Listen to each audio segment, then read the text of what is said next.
The knowledge obtained through observations and experiments is known as science.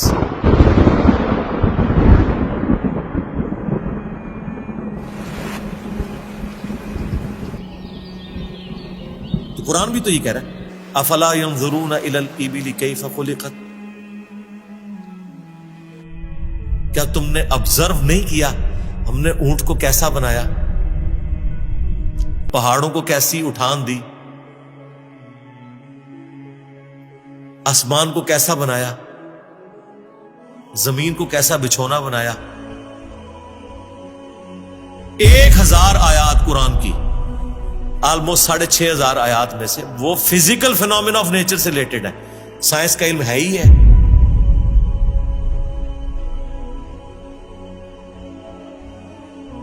تو یہ دنیا کا علم جو آپ کہہ رہے ہیں یہ دین ہی کا علم ہے، یہ کوئی دنیا کا علم نہیں ہے. حضرت آدم علیہ السلام کو قرآن کہتا ہے کہ ہم نے چیزوں کے نام سکھا دیے تھے. یہ تو نہیں کہتا کہ بتا دیے تھے کہ اللہ تعالیٰ کے نام کے 3 دفعہ پڑھنے تو یہ ثواب ہوگا. ہر چیز کا نام سکھا دیا تھا.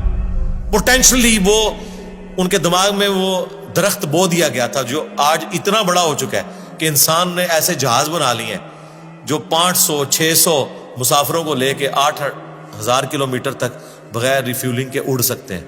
اور اڑتے نہیں، صرف لینڈ بھی کرتے ہیں. یہ سب سے مشکل کام ہے. لوگ کہتے ہیں جی میزائل ٹیکنالوجی مشکل ہے. جناب میزائل ٹیکنالوجی تو شے ہی کوئی نہیں جو یہ بوئنگ کی ٹیکنالوجی ہے، کیونکہ میزائل تو آپ نے چھوڑنا ہے، اس نے پھٹنا ہے، واپس نہیں آپ نے اتارنا. لیکن اسپیس شٹل کو، بوئنگ جہاز کو اڑا کے آپ نے اتارنا بھی ہے، بندے بیچ میں بیٹھے ہوئے ہیں. یہ مشکل ٹیکنالوجی ہے. تو کر کے دکھایا نا.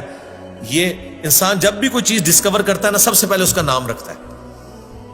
تو پوٹینشلی آدم علیہ السلام کو تمام چیزوں کے نام سکھا دیے تھے جو فرشتوں کو بھی نہیں آتے تھے. انسان کی فضیلت اسی عقل کی وجہ سے. تو یہ کوئی دنیا کا علم نہیں ہے، یہ اللہ تعالی کا فعل ہے. یہ کائنات، قرآن اللہ کا کلام ہے اور کائنات اللہ کا فعل ہے. اللہ نے بنائی ہے نا، کریٹر نے. اللہ کے فعل کا علم حاصل کرنا یہ دنیا داری کیسے ہو گئی؟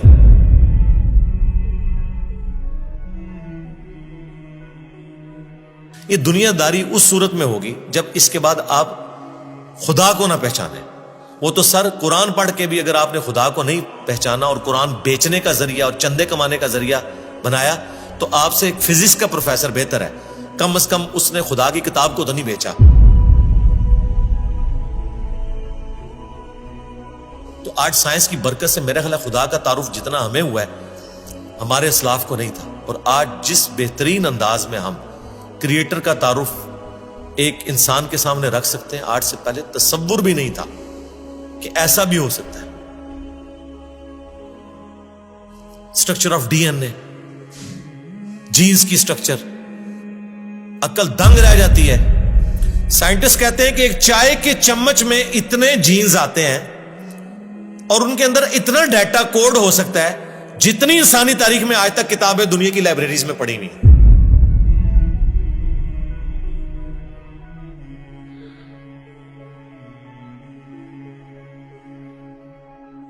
یہ کس نے رکھا ہے؟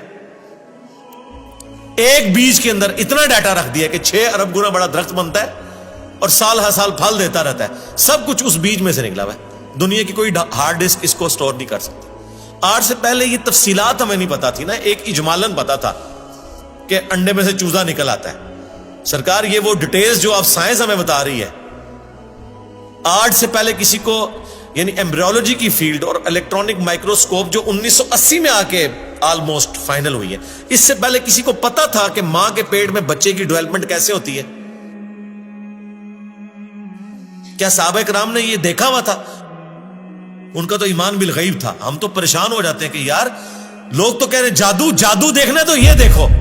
کبھی نیشنل جغرافک یا ڈسکوری چینل کے اوپر جب وہ فاسٹ کر کے موویز چلاتے ہیں کہ ایک بیج پھوٹتا ہے، اس میں سے کومپل نکلتی ہے، پھر بنتے بنتے درخت بن جاتا ہے یا پھول، وہ جادو ہو رہا ہوتا ہے. انڈے میں سے چوزا نکلنا چاہیے. اصل جادو یہ ہو رہے ہیں جو عقل دنگ ہے. لیکن ہم ان معجزات کے عادی ہو چکے ہیں. تو آج خدا کا تعارف میرا خیال ہے سائنس کی برکت سے الحمدللہ بہتر طریقے سے ہم اپنی ینگ جنریشن کو خدا کا تعارف کروا سکتے ہیں. اور اس سے بڑھ کر سائنس کی برکت سے آج دین اتنا آسان ہے کہ اگر کاتب کے لکھنے پہ قرآن ہوتا، آج دنیا کے ہر مسلمان کے پاس قرآن نہ ہوتا. اگر پرنٹنگ پریس نہ ہوتا. یہ بخاری مسلم یہاں نہ پڑھی ہوئی ہوتی. اگر موچی جوتیاں بنا رہے ہوتے نا تو آج آدھی دنیا ننگے پاؤں ہوتی جتنی دنیا کی آبادی ہو چکی ہے. تو سائنس نے ہمیں دین پہ چلنا بھی آسان کیا ہے. آج مساجد کے اندر جتنی فیسلٹیز آپ کو نظر آ رہی ہیں یہ اجمیر شریف والوں نے دی ہیں آپ کو, یہ بغداد شریف والوں نے دی ہیں, یہ رائے ونڈ شریف والوں نے دی ہیں آپ کو, ملتان شریف والوں نے دی ہیں. نہیں سرکار, یہ سائنس نے آپ کو دی ہیں. تو ہمیں تو سائنس کو گلے سے لگانا چاہیے تھا کہ اس نے ریلیجن پہ چلنا سا. آپ 1 روپیہ بھی خرچ نہیں کریں گے اور دنیا کے سارے بر اعظموں میں آپ کی ویڈیو پہنچ جائے گی. اگر آپ کو کوئی ٹی وی چینل انٹرنیشنل خریدنا پڑ جائے, آپ کی نسلیں بھی پیسہ جوڑے تو نہیں خرید سکتی. یوٹیوب نے آپ کو فری دے دیا, الٹا آپ کو مونیٹائزیشن کے وہ پیسے بھی دیتا ہے اپلوڈ کرنے کے. سرکار یہ سائنس کی برکت سے سب کچھ ہوا ہے. تو احسان فراموش نہ بنے, سائنس نے آپ کو بہت کچھ دیا.